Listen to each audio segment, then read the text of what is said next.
الشيطان الرجيم بسم الله الرحمن الرحيم. Maksudnya baik, ingin saling nasihat menasihati dalam kebenaran, tetapi caranya yang tidak baik. Nah, sekarang ini untuk syuhrah, untuk ketenaran, orang tawasul sudah betul 4 mata.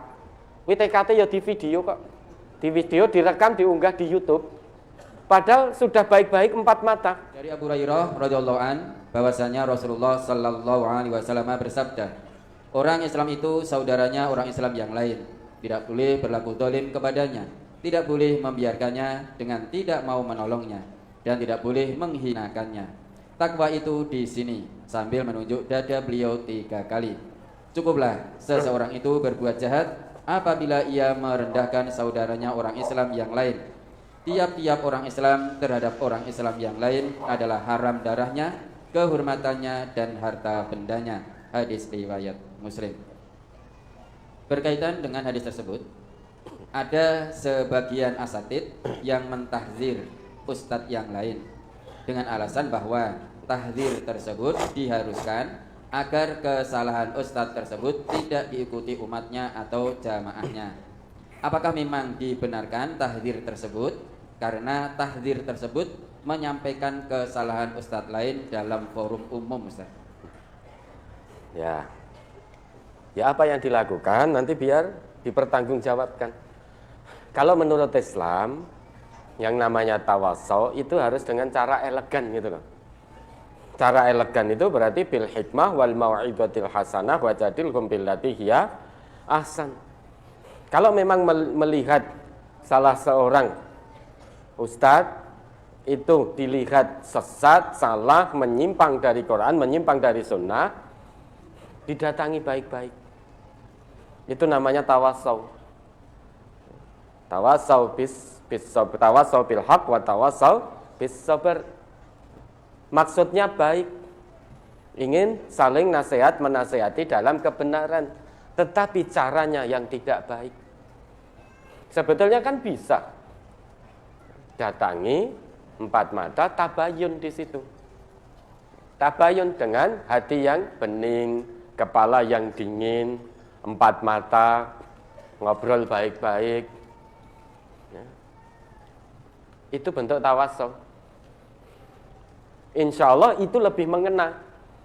Kalau disampaikan di forum umum, apalagi sekarang dengan teknologi, media sosial, YouTube dan lain sebagainya.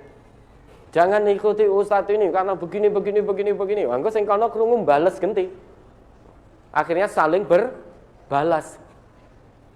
Orang di luar Islam keplok-keplok. Yang benci Islam akan tepuk tangan. Deloken lho ustadz ning Islam wis do padu dewi-dewi. Yang sana mentahdir yang sini balas takdir sini. Mau sampai kapan? Mau sampai kapan seperti ini?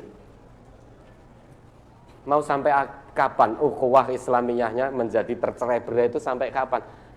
Katanya Islam bersatu tak bisa dikalahkan. Iya, kalau betul bersatu karena Quran dan Sunnah, tetap sampai kapanpun tak bisa dikalahkan.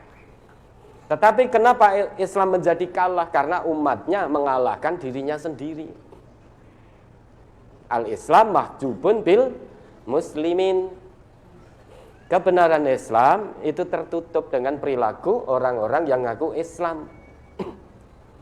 Sesama muslim itu harusnya jaga ukhuwah dengan erat, dengan kuat.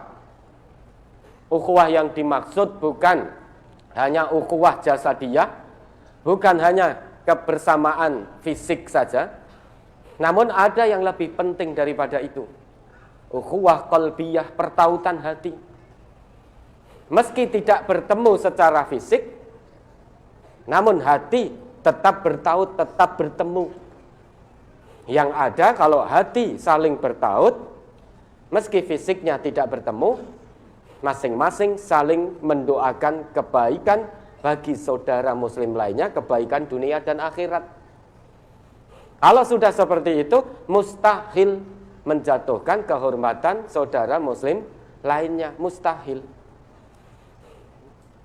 Kalau sudah bertaut hatinya, mustahil namanya tawasau menasehati kok di forum umum itu mustahil. Pasti akan didatangi empat mata, ngobrol dengan kepala dingin, hati yang bening.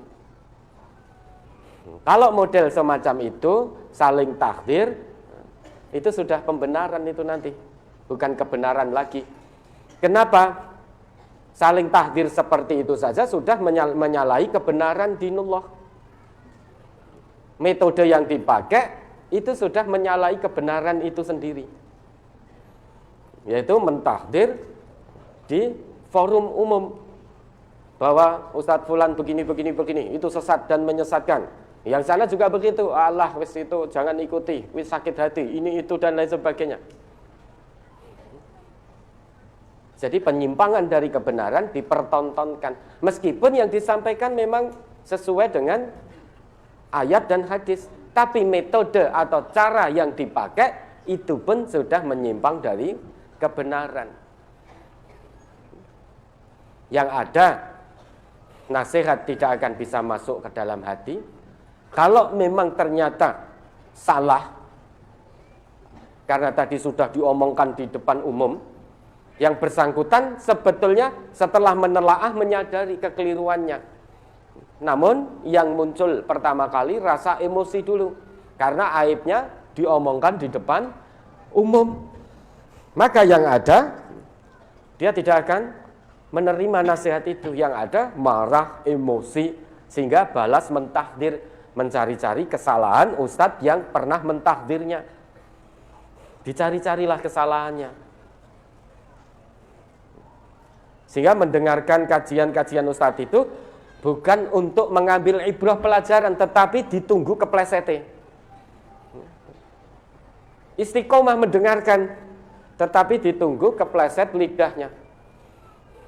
Oh begini, begitu salah, kurang pas, padahal tidak disengaja, tek dipotong, sebarkan.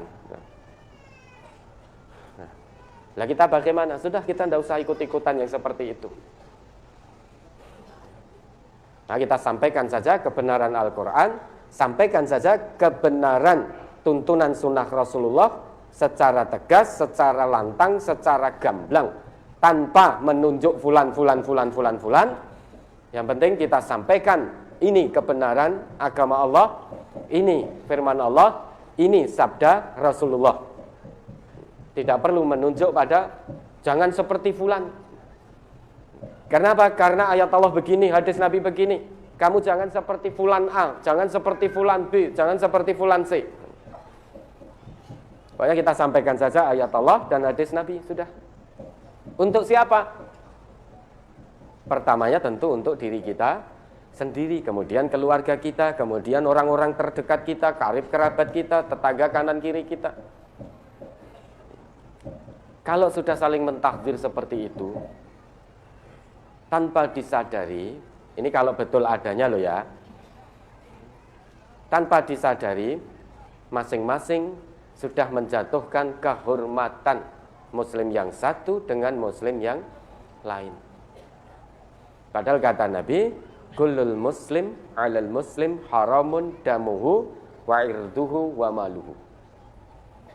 Setiap muslim dengan muslim yang lain haram darahnya, haram saling menjatuhkan kehormatan, haram hartanya. Tujuannya apa toh? Kalau tahdir mentahdir seperti itu di publik, tujuannya apa? Apakah biar dikatakan sebagai ulama kondang? Apakah biar dikatakan sebagai ulama yang ilmunya di atas yang lain? Atau apa tujuannya? Kalau tujuannya lillahi ta'ala, tentunya akan datang baik-baik. Ya saudaraku, wahai saudaraku, ya akhi, wahai saudaraku, akan datang baik-baik.